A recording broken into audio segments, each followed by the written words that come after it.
ERC2. This is Houston Newsmakers with Khambrel Marshall.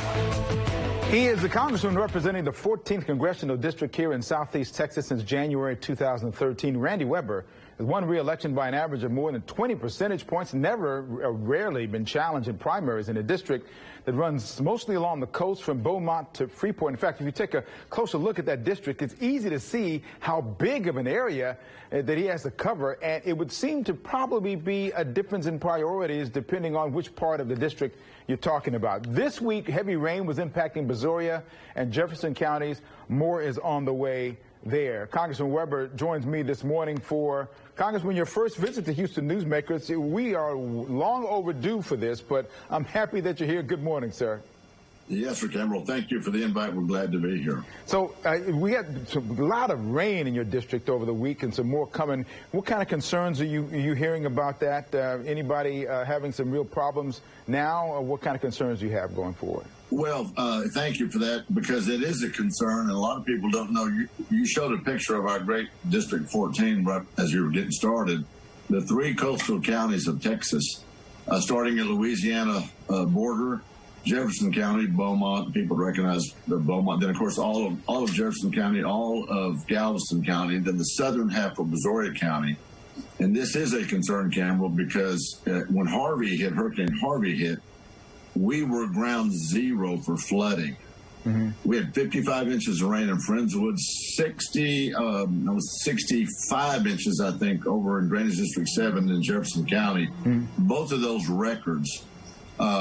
So we are paying close attention to infrastructure plans. I'm on the Transportation Infrastructure Committee, which fits our district quite well.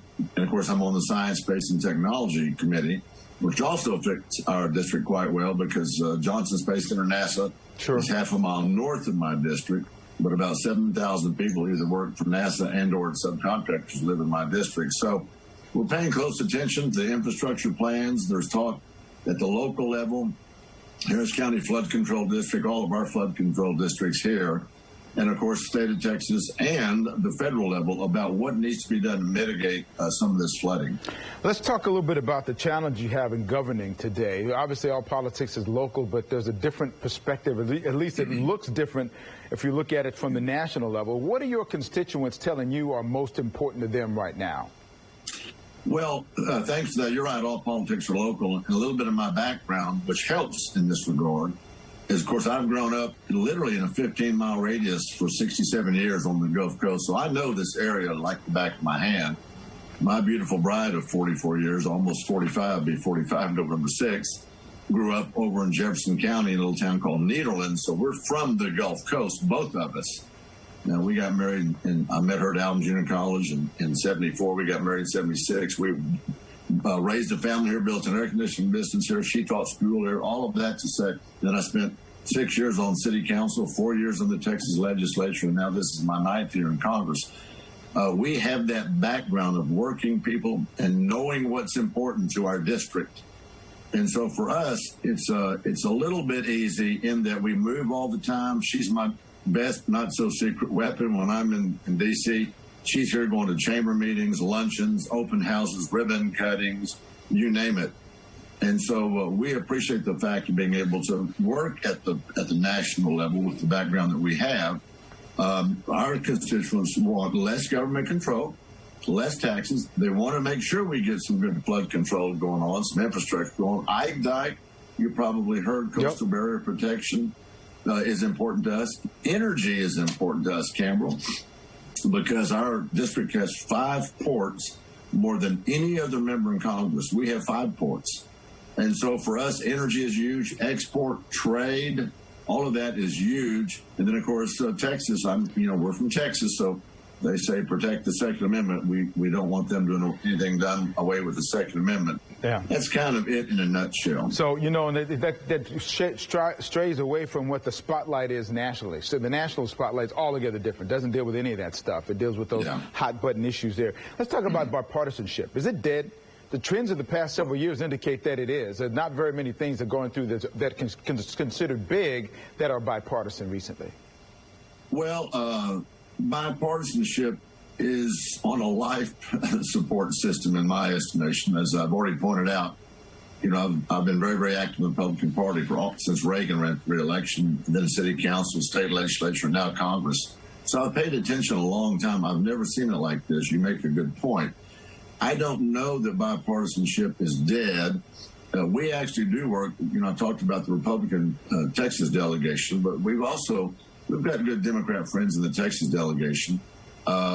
Sylvia Garcia, Lizzie Fletcher, Al Green are good Democrat friends of ours, and we're working on those local issues together. And in terms of, for example, Ike Dike, coastal barrier protection, coastal spine, whatever you want to call it, flood control, things that help our area. We work together on payment protection program, with the pandemic stuff that rolled out. Mm-hmm. So I would say for Texas, it's not dead. Now, the rest of the country, they're kind of a different case. We think Texas is special. The rest of the country is a different case. So what's going on? Can you give me an insight on what's happening in the Republican Party these days? I mean, you seem to be, as a party, pretty unified against much of what the Biden administration proposes these days. And we look at the shadow of the former President Trump. He seems to still have a big impact on your party, especially when we talk about those in leadership in your party. The case in point is Liz Cheney, who was voted out recently in her leadership roles because of her outspoken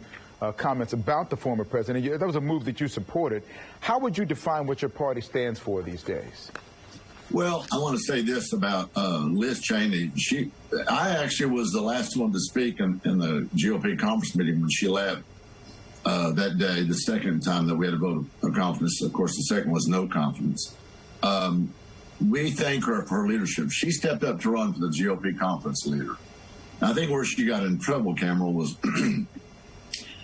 she's an independent, she's a congresswoman from Wyoming, of course, and she's a very delightful person, very smart. And she didn't agree with President Trump, a lot of his stuff.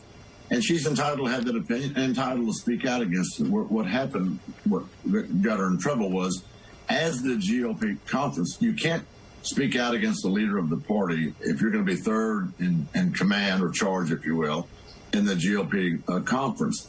Speak as a Wyoming, congresswoman, fine, no problem. If his policies, what he's doing is bad for Wyoming, voice that opinion, that's great.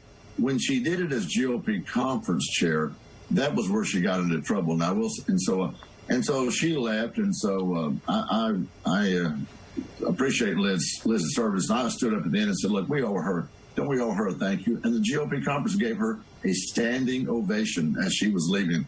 I think she might have even got out the back door before I got to make my motion at the very end. But they gave her a standing ovation. The GOP conference is actually more unified. Now, Biden's policies, what we talked about earlier, whether it's increasing taxes, whether it's trying to get more gun control, whether it's trying to do a lot more green deals. Unfortunately for us, some of the things that he said during campaign, he would be a unifier. We don't see him doing because the Democrats are ramming things through the House, or at least I can see it on my side easy, and the Senate, without any Republican input, not many committee hearings, not allowing Republican amendments. And so when we're saying, look, this, we want to have some input, we want to be able to make amendments, let's do this in a bipartisan fashion. We're not seeing that out of the Pelosi leadership. Well, I want to continue our conversation. We're going to do Newsmakers Extra. You've been nice enough to stick around and do this. And so we're going to talk about some of the votes that have been taken recently that you've been voting against. I want to ask you why. And your concerns about finding a positive outlook for this country going forward, because we need that right now. I'm going to talk about that on the other side. Thank you very much for being willing to stick around and do